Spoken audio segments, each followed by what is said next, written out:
Hi, good afternoon, everyone. Welcome back to Just One Word with Jan. It's a great afternoon and looking forward to it. We've just had a great weekend. We had church on Sunday. I'm sure you all had church on Sunday too. We had a great service on Sunday morning.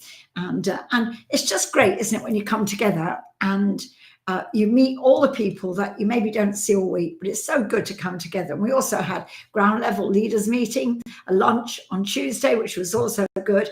Our senior pastor Stuart Bell was speaking, which again was really a blessing. So it's been quite a full-on week, and we've got a lot of things still to come this month. We've got Worship Encounter at the end of the month, so looking forward to that, and we'll keep you posted on that.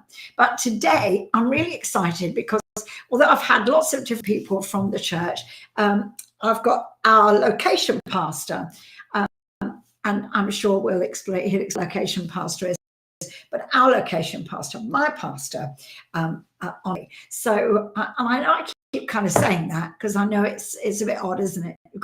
We've got so many pastors, but Howard is the location pastor for Alive Lincoln Central, which is the branch of the church that I attend, which is kind of the main, I guess the hub in the middle of the churches, and Howard oversees that.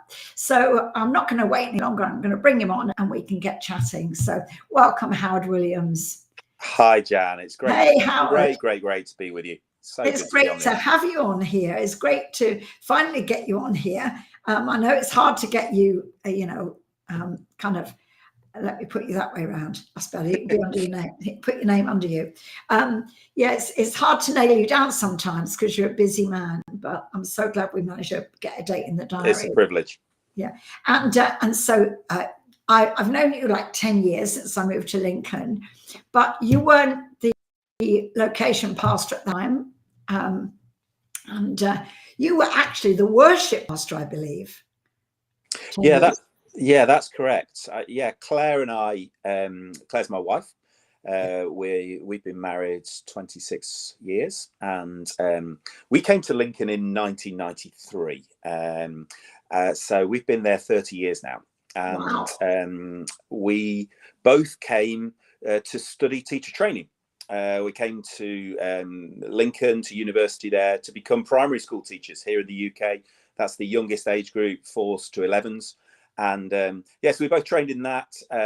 I grew up in the church, really, in an Anglican church, and music had been a kind of real strong part of my church growth. And really, for the years that I'd kind of lived prior to coming to Lincoln, I'd been in bands and played worship music, etc. So when I came to Lincoln, I found myself at this church called New Life, as it was at the time. And a gentleman was leading worship from the platform, a gentleman called Chris Bowater.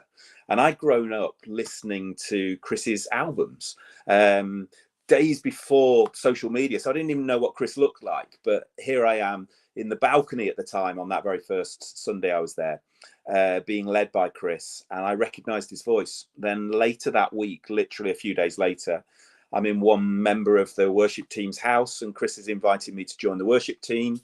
And since that point, my journey in the life of our local church has grown and developed. And I've done that thing of just continually saying yes to the opportunities that God brings. And so that led me in the early 2000s to begin to lead the team of worshippers, worship musicians and singers, and become worship pastor, and then worship and creative arts and all of those kind of things as well. Until in the later 2000s, 2014, I then became the executive pastor of the church. So really the kind of oversight of the operations and the running of a multi-site church as we are now.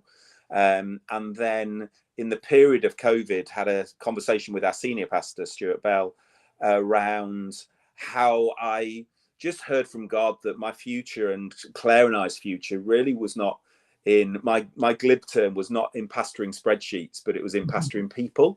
And what does that look like in our context, etc. So here we are today, Claire and I now pastor one of our locations of Alive. And as you say, Jan, we're a multi-site church. We've got 6 locations across the region of Lincolnshire, and we're pastoring in the centre of the city of Lincoln, and we have the joy and honour of being in a body of just wonderful followers of Christ, and we just love being with those people.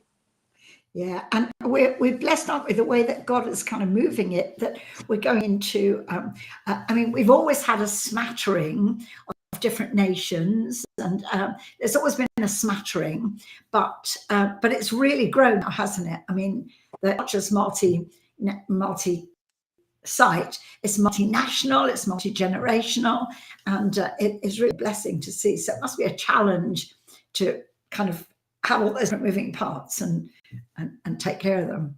Yes, it's a rich tapestry, I think, the church. And I love the way that Paul talks in the New Testament about the church, and the church being a church of all nations. And that picture in Revelation 7 of all the nations gathered around the throne. I love that image. And we are a city centre church. And I suppose many cities across the UK are experiencing similar things now. And we're a church where over 40 nations are now gathered for worship, and a majority of those now from Nigeria and other African nations, but really nations from across the world. And we're hosting even next week an evening for Eastern Europeans. So God's doing something wonderful. It's a rich tapestry of nations as we gather together. And for Lincoln, that's kind of quite a new thing. And I think the church in many ways is really at the forefront of what God is doing in our city.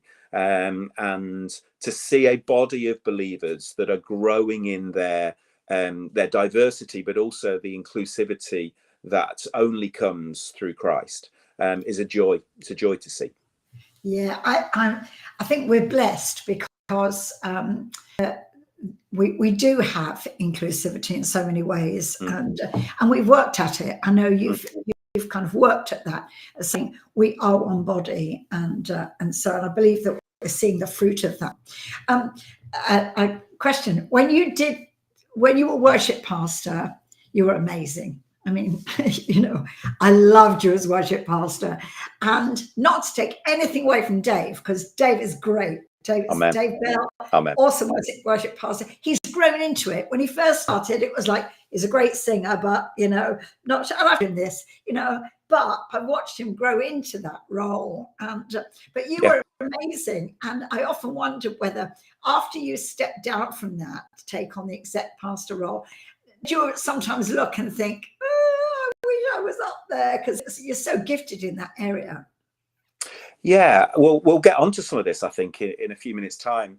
I think the transition of any role carries both the joy of the new and the pain of the old. And that's, I think it's the mark of walking with Christ, is that God doesn't ask us to stand still. There are moments of time where we have to move and we have to allow things to grow. And when we hold on to things, all those things become part of our identity. And so often ministry can do that, can't it? It become this kind of sense that actually ministry becomes attached to who we are. The moving forward carries with it a degree of pain as well as wonderful joy. I mean, it is a huge joy of my heart to see what God is now doing in worship ministry in our local church. And that can only have happened by kind of uncorking the bottle and allowing others to come through. And hindsight's a wonderful privilege in a way, isn't it? When you look back and you thank God for what happened through that. And I'm so grateful to God for his gentle walk with us as we walk through those moments of transition or those moments of change. Anything new carries with it, that kind of resurrection story, or the full Easter story of there is death, there is kind of Easter Saturday and waiting, and then there is Resurrection Sunday of the new thing. And I think in many of our lives, that imagery or that imagery from Scripture becomes very important to understand at any moment of transition. Oh, that's so true. That's so true. Yeah, I think watching you and Claire grow, actually, and in fact, I mean, a period of your life that you're going to share a bit in a minute. I watched Claire grow. Yeah. I mean, that was a tremendous time for her, because you know you've always been kind of out there at the front, and she's always been a little bit behind you. But she's a very gifted lady, and she stepped up and really, you know, came into her own. So that was really great to see. And so you're a family man. You've got 3 boys or 4 boys? 3 boys. 3, yeah. 3 boys, yeah. No. Gosh, I remember when the youngest was born, and I think we hadn't been here. But how old is he now? So yeah, Elijah's 9 now. So yes, that'll be about the right I know time. we haven't been here very long when he was born, and you know, and now he's like this little walking around. You know, he used to be toddling about, and it's just such a joy to see the generations in our church. I mean, Really you know, is. your mum and dad are still a part of the church, although they go to a different location. Yeah. Which is cool. So it's great to see 3 generations, and we see that in the Bell family, of course. We see it in the Blundells. Their parents are around as well, and lots of families. Oh, even Joe and Dan. I mean, they're both, their mums were at the ladies' meeting. Yeah. That's what I was trying to remember. We had the ladies' meeting. I knew there was something I was supposed to talk about at the ladies' meeting, and you know, I'm really not a ladies' meeting person. I heard that in one of your other interviews. I love that. I'm not. And you know, Joe talked me into going, really. And to be honest, I went because she was speaking. Yeah. And I did have a great time. I really enjoyed it. But you know, I've never been a woman's minister, really, because I've always felt that the truth sets the whole body free. Yeah. And there's place for it. There's place for it. But I do prefer to minister to a mixed congregation. But we had a great time. And I got a great sweatshirt, which I really love. It's got Colossians on the front, rooted with Colossians 2 on the front, which I really liked. But sorry about that. I had to kind of mention that. I should have done that at the beginning. I knew there was something, you know, sometimes, you know, I'm sure we've had a good week this week. It's been busy. That's what it was. It was a ladies' meeting. And I know you guys have a meeting coming up as well, that Dan was there promoting. That's right. So, yeah, I'll have to get Dan on here one day. He's, you know, as I said to Joe when she was on, he's like a chihuahua speed, isn't he? Oh, you'll have fun. You'll have fun with Dan. Yeah, I love him. He's great. I mean, we have such a great a diversity of not just people, but of ministers. And I love that. Yeah. I love the fact that we've got a great team of people, young and old, and that, you know, God uses all of them in different ways. And I absolutely love that. So I'm going to play one of Dave's music videos now. Brilliant. And because I just love them, and I play them every week. I play one of Dave's nearly every week. And this is his latest one, Let It Rain. So we'll play that, and then when we come back, then we'll talk more about the challenges that you went through and how God took you through it and the lessons you learned from it. Yeah.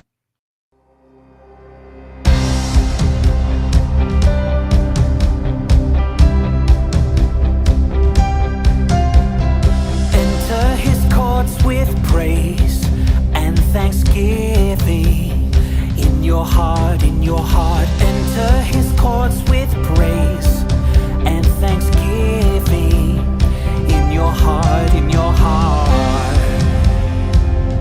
and bless his name.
I love that. And Dave told me yesterday he's got 3 or 4 more songs that are going to be released soon. Brilliant. So that's great. And of course, if people watch Dave's videos, they'll see you in some of them. Yeah, they will do. Yeah, going back a few years now. But yes. Playing the keys. Yeah. Yeah, absolutely. Yeah, they didn't drag me out to get wet on that in that video. My brother put one of the guitars together for them because, of course, you can't have an electric guitar out in the rain. So he just took all the body out because, you know, he repairs guitars and stuff. Amazing. And so he put the guitar together. He's watching, actually. So, Brilliant. Brilliant. So you did a great job, Pete, doing that guitar. And so, yeah. So, Howard, you went from exec pastor to being location pastor straight after COVID and all the challenges that had. And I noticed, and lots of people noticed, that you were never stopping. You were like a dynamo. You're like the little Duracell bunny. You got going and never stopped. And people around you were concerned, and yet you still, like many pastors, kept going until you couldn't keep going anymore. So tell us about that. Tell us what led up to it. I mean, I really feel like this could bless pastors who are on that same track, feeling the same way, but haven't yet gone through what you went through. So I'm going to disappear and leave it to you. Okay, so share with us. Right. Brilliant. Thank you, Jan. Yeah, and I do hope and pray that this is a blessing to others. So early January 2023, so 11 months ago now, I faced what would be known now as burnout or breakdown. And language is really important. And I think the word burnout is the appropriate word. We have to be careful with that phrase because it's used in a variety of scenarios and variety of places. But what I mean by that is that actually holistically, both mind, spirit, soul, body, for me really began to shut down. And it became most noticeable in my mind. That was where I first became alarmed by it. I got to the point very early in January where I couldn't put sentences together. I couldn't form sentences and I couldn't convey ideas. It was like my mind was a carousel, like the fairground ride, and was spinning out of control, and anything new trying to get in would just get spurted out. And I came back off a Christmas break, 5-day break between Christmas and New Year. And I think historically, those moments of time, break moments like that, would have done something to recharge me. And I was really alarmed at the very first time I was back in ministry and work at how unrefreshed I was and how drained I was. I stood in a staff meeting the very first day back in January and cried and had no idea why, didn't know what was going on. So over the process of a couple of weeks, was able to process how ill I was and how ill I was getting, walk that out with our senior pastors and members of our staff team, to the point where it was agreed that I would take some time off for burnout. And initially we thought that could be a week or a couple of weeks of rest and recuperation, and it turned out to be about 6 months of deep rest in God and deep rest in many ways in my life. So you asked the question, Jan, which is a brilliant question: how did I get there? And Jesus talks in the Gospels, and he uses a brilliant phrase, which is, you may gain the whole world but lose your soul. And I think at the core of this burnout, I was so busy for God in so many ways, but at the very essence of who I am, I'd lost my soul. I'd lost that connection with him. I had burnt out from a doing mentality, and I would no longer receive in order to give. I was just giving. And in so many ways, and really January was the culmination, I think, of a couple of years of, as you say, just relentlessly going. I'd learned a pattern. I'd learned some behaviors that were very unhealthy for me. And those behaviors resulted in ultimately my body going into shock, my body saying it cannot do this anymore. And my whole being, so from my mind through to my very soul and spirit, was just dull. I had nothing. I was flatlining, really, and had been flatlining really for a couple of years. I think I could minister, I could put the right show on, I could do the right things. It looked okay on the surface, etc. But at the very core of who I was flatlining, and it took a moment in my life to stop me. And it was really, I hit a wall. And I use that phrase, I hit a wall, for the kind of depth of spiritual understanding of what a wall is. And since that point, over the last 9, 10, 11 months now, really begun to learn about how God meets us at the wall. And wall doesn't just mean a physical burnout for me. It can be anything in our lives. But often there's a moment in our lives, or multiple moments, where God reveals himself in a set of circumstances that you would have never wished would have happened. And that's what happened to me. So the challenge of burnout for me was both trying to define what had happened and then begin to understand why. And I liken that really to an iceberg. For me, the burnout, or the behavior of burnout, is the tip of the iceberg. And I wanted to go deeper. I wanted to know why. I wanted to peel back or chip back the layers beneath the surface and begin to understand what drove me, what positioned me in that place. And there were multiple factors that God revealed over the course of many months, and is still revealing. And I think, he has brought me through, but there's still much that he's doing in the midst of the healing journey of all of this. So it's interesting. The more that I delve into why, I find some of the things that really related to me. So the World Health Organization define burnout as this. They define it as a hazardous occupational phenomenon that can be identified through 3 classic burnout characteristics. And these 3 were so relevant to me. The first was an emotional exhaustion. So when I talk about kind of flatlining, that's really what it was. It was an emotional couple of years of exhaustion. The second one was depersonalization. And what they say is that feeling detached or disconnected from your physical body, yourself, thoughts, as if you were an outsider observing in. And I look back on that, and there's so much truth in that for me. I was detached, depersonalized from anything that was happening in and around me. So it wasn't that I just didn't feel anything about anything, really. I had no feelings at all. And the first was the third is reduced personal satisfaction.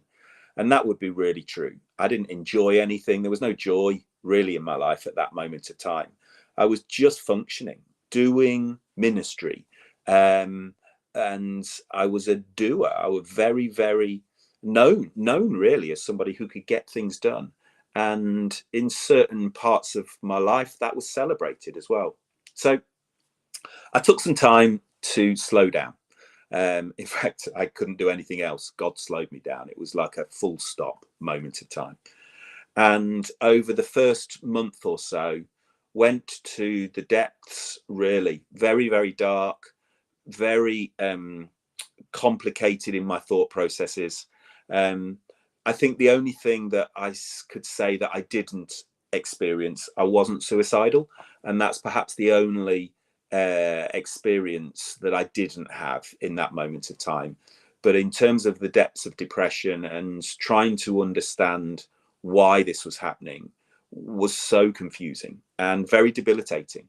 And trying to understand what had happened really took quite a while for me to take that process.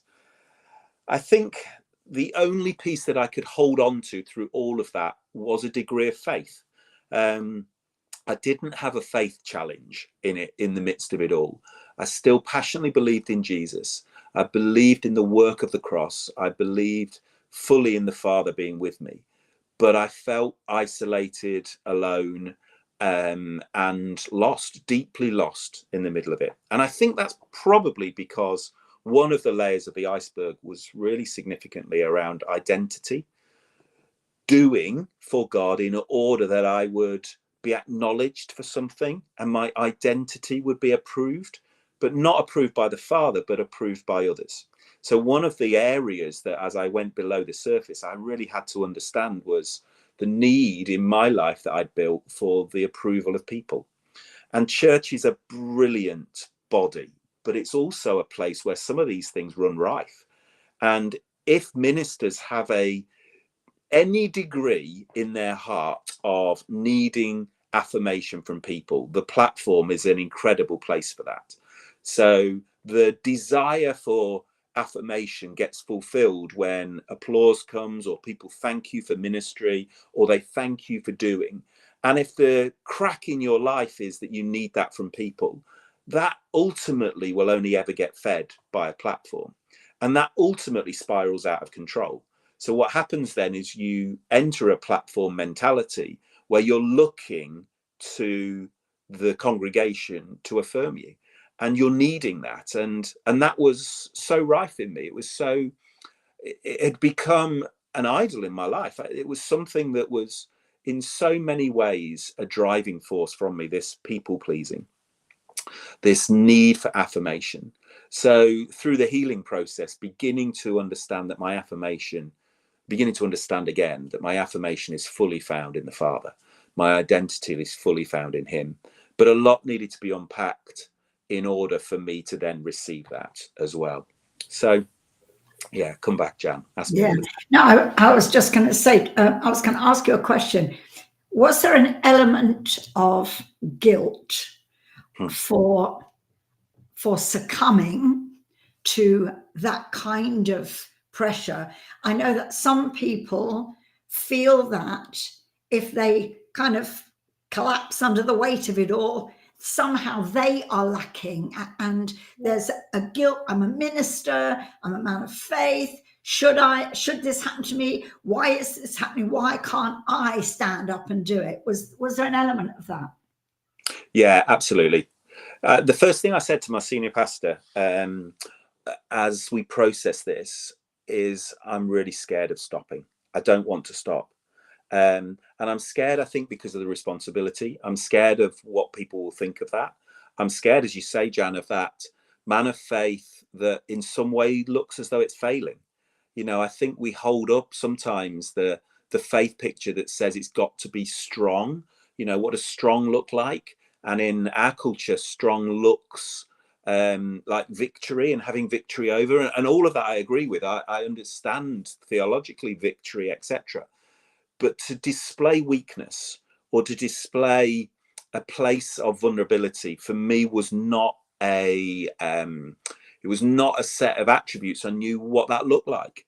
I knew what it was to be strong, to keep going, to be there for others, to be a support, to be a pastor to those who are also walking through things, but to then have to face something yourself that actually you just know, I can't be strong in this. In fact, me trying to be strong is part of the problem here. I need to allow myself to receive Jesus in this moment of time. And that was a biggie for me, to know that actually I need to receive. I need healing. I need to be with family. I need to be in a place that's quiet for me. There was a lot in there that actually the defense mechanisms had to come down. The wall had to come down. And it was only in the place where I started to get really real with myself and really real with God. Not just playing this, I'll be fine, God, you know, allow me to sleep a couple of days and I'll be back, or we'll be going again.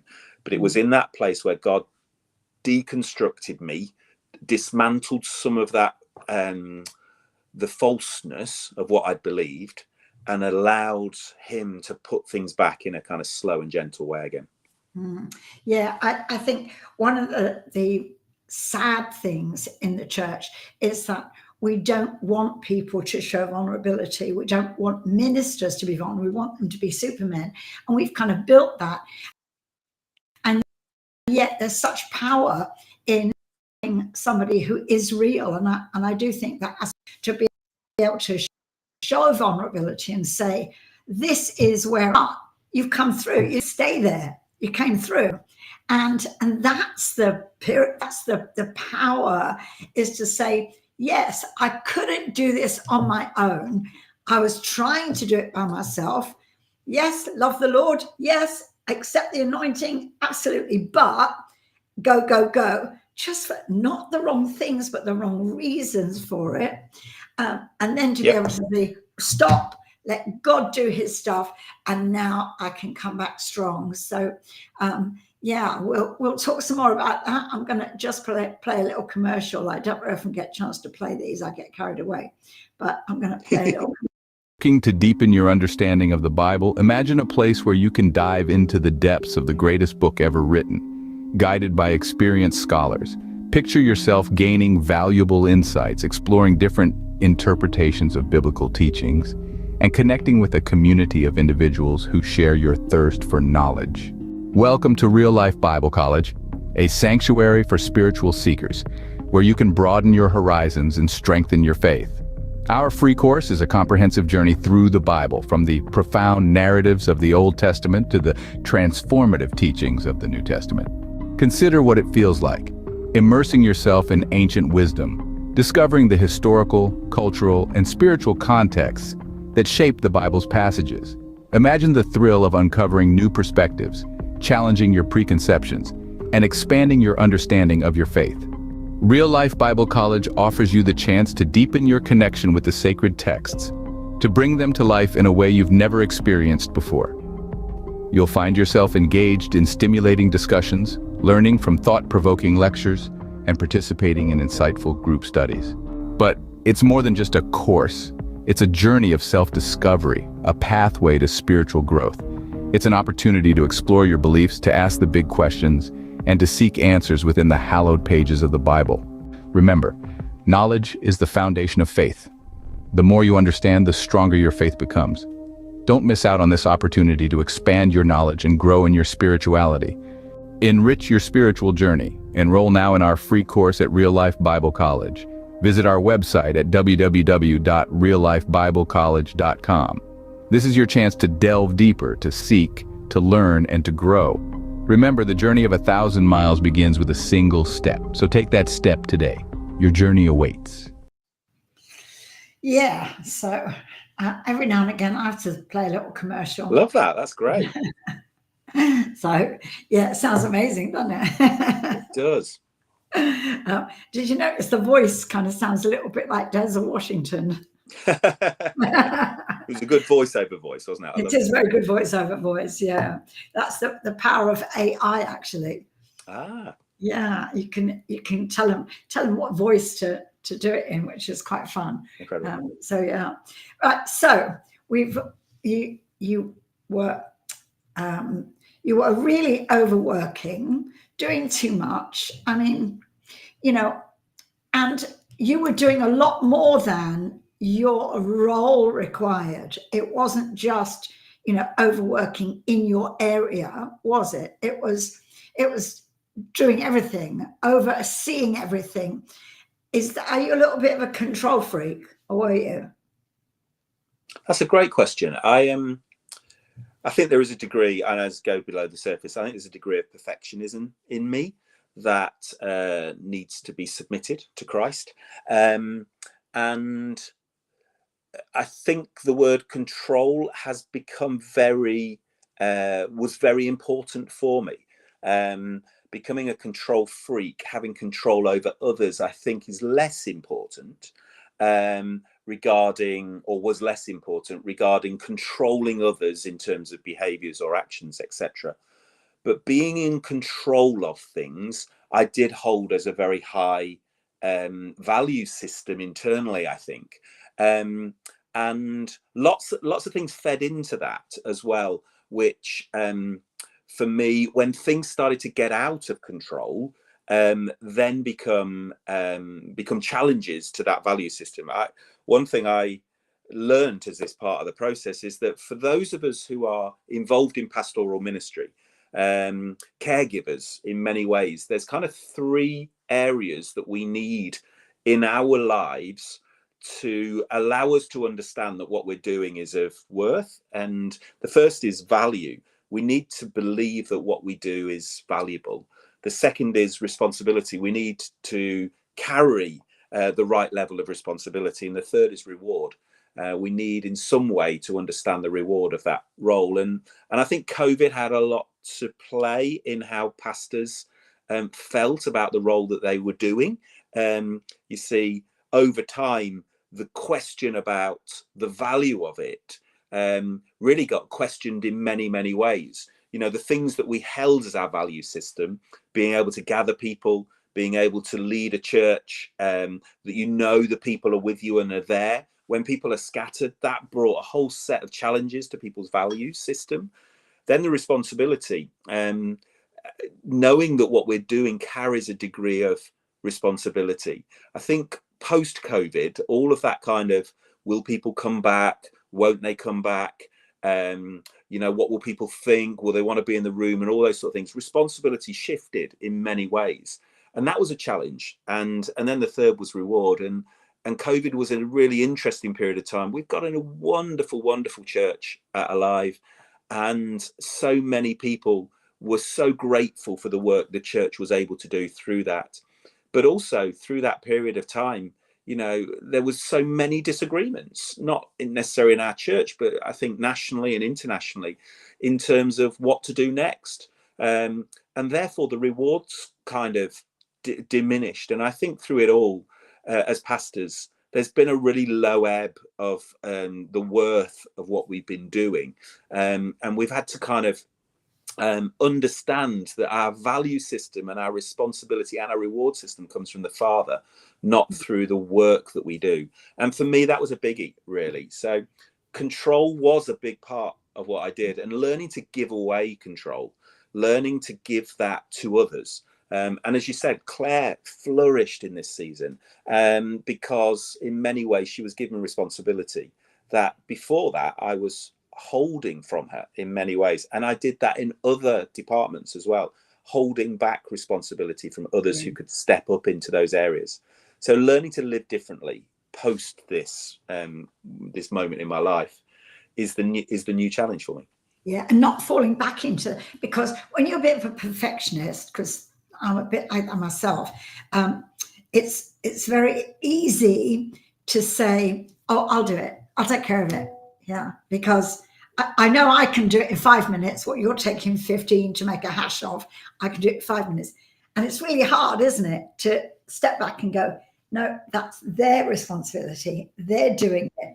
And you know, the temptation is to try and get back into, to fall back in, just, well, I'll just do this. I'll just get involved here. But, you know, and yeah, it is hard. And so many pastors are struggling with that, having to yield responsibility to, you know, my husband is a prime example. He had a video ministry for years, and we used to have 3 cameras and a mixing desk, and we'd have it set up in the church. He'd be in the church, and I find him running around like a one-armed paper hanger, a bit like you were.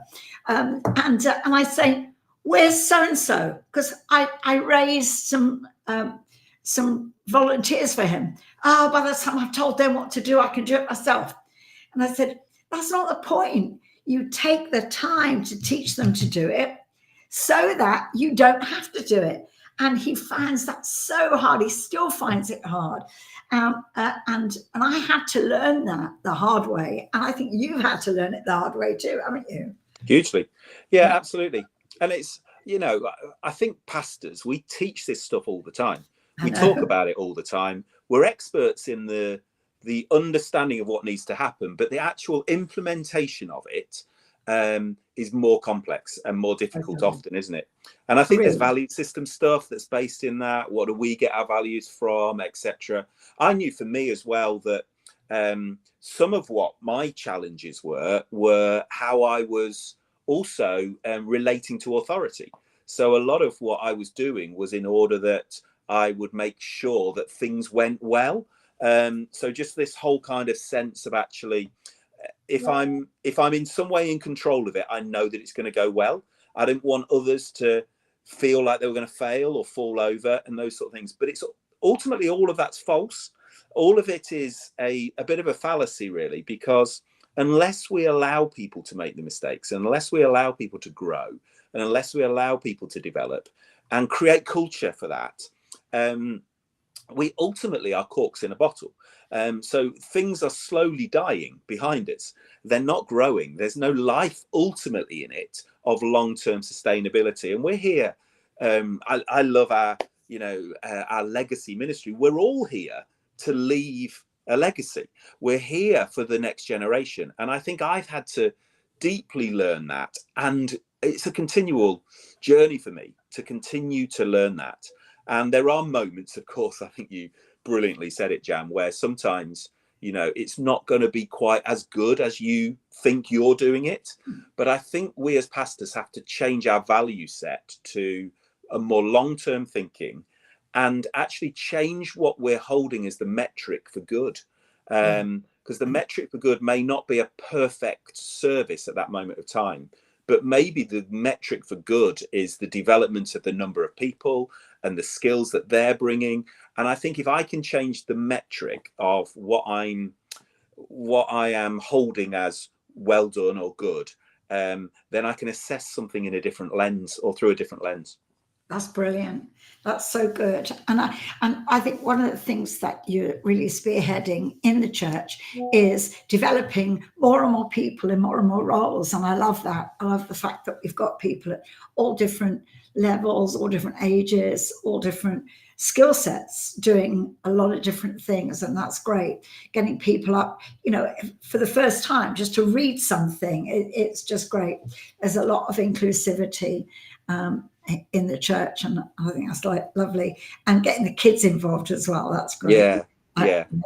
So we have a great children's ministry. I mean, actually, we have good ministry all the way through, don't we? So I mean, it's really good, and you've got good leaders who can be relied on to do stuff. But absolutely, it's it is just going, okay, and kind of meeting with them and overseeing the ship rather than, it's like the captain of a ship doesn't go down and see whether the chef's doing his job all right. Yeah, I mean, the reality is the church is an organism. It's a living, breathing body of people, and therefore it's never static. And so a few things I've held through a whole of this process is that Jesus is the head of the church, and therefore I'm not in control. He's the one building his church. The gates of hell will not prevail against it. And it's not for me to hold control over a body of people. I ultimately am there really as a shepherd to allow the empowerment of this body in many, many ways. And that does look like people stepping into the gifts that they have, both within the context of the church and as the church scattered as well. And I think the more I learn that, the more joy I find in that. But there's incredible, again, that phrase, that rich tapestry. Everybody's at a different starting point. So, and that's the beauty of the organism of the local church. There'll be some things flourishing and absolutely, flying on all cylinders. And there'll be some things at the kind of ground zero. They're starting again. They're at the beginning of the life cycle, and some things are coming to the end of the life cycle. And I think part of a pastoral leadership role is to assess and understand where in the life cycle of something is that particular ministry, and then help that ministry move through that life cycle. And that is, I think that's an honor and a privilege, really. And I think COVID did some damage to some of that, because it put a full stop on some things that weren't ready to put a full stop on. It started some things that no one was ready to start. It paused a whole load of things that weren't they were flourishing, and then there's this kind of pause that happened, and then you've got to start again from somewhere else in its life cycle. So all of that, I think the church with a big C really is learning again, and there was certainly in Western church practice really a huge drive pre-COVID to serve, and we were known as places where you were valued for what you did and what you bring, etc. And that wasn't the full story, but it was a big part of the story. So one of the things we now, I think, in Western church, we now experience is a reluctance back to that culture. And that looks like slightly more complex for volunteers joining teams and all those sort of things. So I think we have to assess the busyness of church through a number of lenses now. But one of the lenses I would definitely put it through is through the health of the people. Actually, do our programs result in healthy people and healthy followers of Christ? Because if they don't, I'm not sure that they're serving the right priority necessarily. Yeah, we don't want programs just for the sake of having programs. And and I think that the picture of church has changed in that we're certainly, for us, we're aiming to be much more relational. And I mean, I remember when I came to the church, it was quite cliquey without meaning to be, but it just was. You know, all the young families went to the 9:30 service, and all the other people went to the 11:30 service, and never the twain shall meet, you know. And it was and you go into church and people go, oh hi, but there was no relationship there, and it was quite difficult.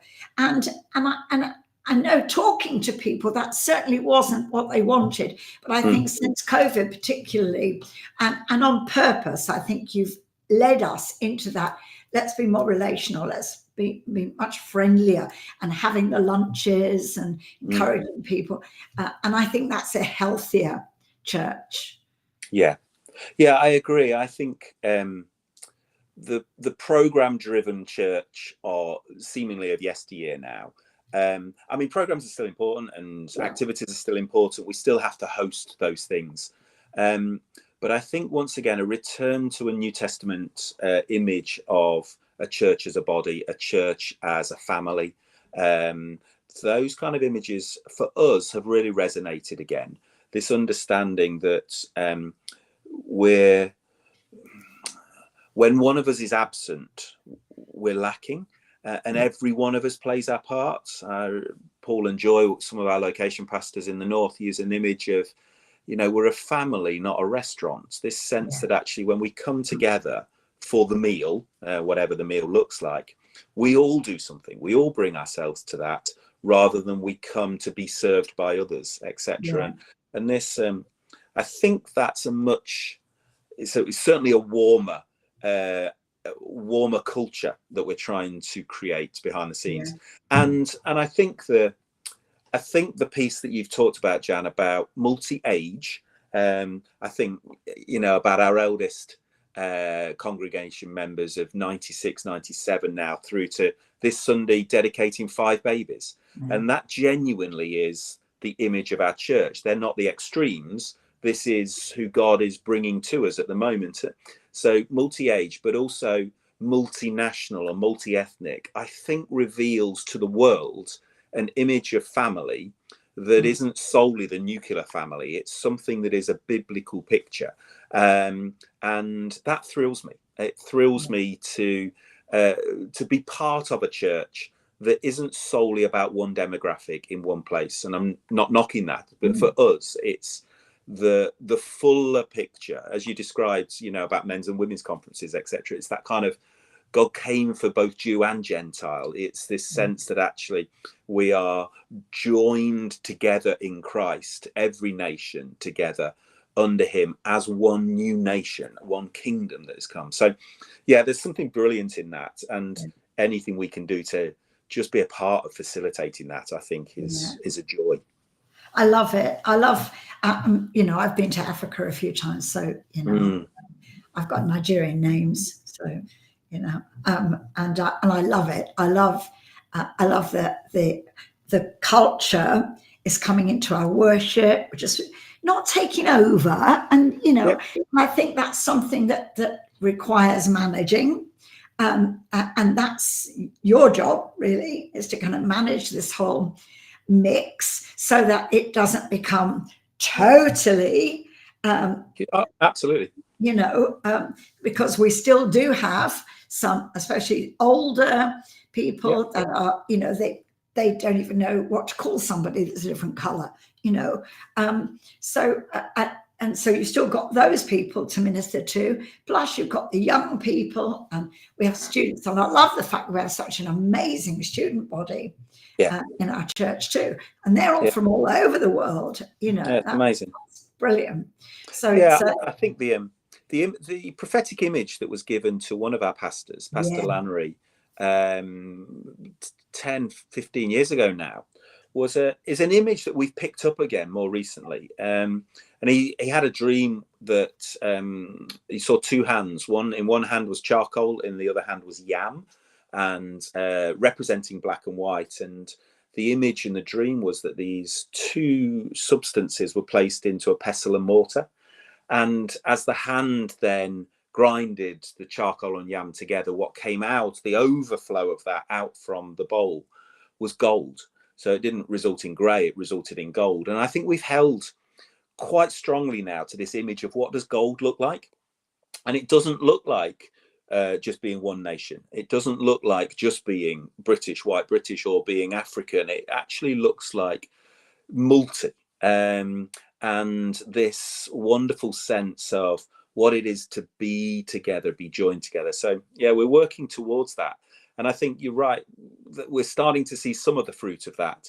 I believe that God's got something even greater than what we're seeing at the moment. And we're just kind of following the Spirit really on this one, because I don't think we've got any of the kind of skills to make it happen. So we're following what God's doing. And sometimes I just love the fact that when God takes the lead on these things, the joy is the partnership with him, but also the invitation to keep up with him sometimes. And I think in our context, it feels like there's an invitation into something that, whilst we've got a little image of it, we haven't seen the fullness of it yet. And therefore it's an adventure to see what's revealed next. Yeah, that's exciting. I mean, that really, I guess, is the question, is where do you see yourself, you know, a year from now, 2 years from now, you and Claire, the boys, and where do you see the church? What is there anything, you know, that's burning in your heart that you want to see happen? Yeah, absolutely. Well, I think for me, this year will become a defining year of my life. I think moving from these months, moving forward, have to shape my future. And therefore, at the core of who I am, some of the things I want to lead towards would look like health. And I don't just mean physical health, I mean a holistic health before God. So getting pacing right and allowing a body to really understand some of the biblical principles of what it is to live well, live whole lives before God, etc. So I think that will shape my own personal ministry because of the testimony of my life. And therefore, to lead us from where we're at now to where God is moving us to, I think we'll incorporate much of that story in it. And I think for me, the essence of what God is doing in the centre of Lincoln is that he's forming a community made in his image for the transformation of our city, ultimately. And at the moment, I think there's a lot about the formation of our community that's taking place, in order that in the future there will be a missional, transformational piece. And I know that within the church there's many that are kind of bubbling below the surface of let's get on with that missional piece. But I do feel that the the formation of this multi-ethnic, multi-aged, male and female family that will bring transformation just because of who it is, in the heart of the city, working in unity with other churches, is part of what God's doing at the moment. So I'm really quite excited about the next few years, because I think what we're seeing at the moment is God's breath on the bones, that kind of prophetic image of the Old Testament, of the skeleton growing, flesh and sinews being put on the bones. And I always get drawn to the body image for church. And I think there's just something about the breath of God being birthed into, being poured into the body. I believe that's what's happening in Lincoln Central at this moment. And then across the whole of Alive Church as a multi-site church. I think the mandate is apostolic. So the mandate for us is planting. The mandate is for us to move into the region, to support the local church that's already active, not to take over, but to play our part. And I think the harvest is ripe. And I believe that our next phase looks like training and equipping leaders, training and equipping planting teams for a missional, apostolic movement into our region and wherever God takes us. Amen. Well, we've run out of time, Howard. That's been brilliant. I really appreciate you. And I'm excited about where the church is going. I'm so blessed to be part of Lincoln Central, Alive Lincoln Central, and to have you and Claire as our pastors. So we'll just play out the last few seconds, that's all we've got left, with Dave. God's got this, because that's the truth, isn't it? God's got this. Thanks, Howard. God bless everyone. Bless. See you.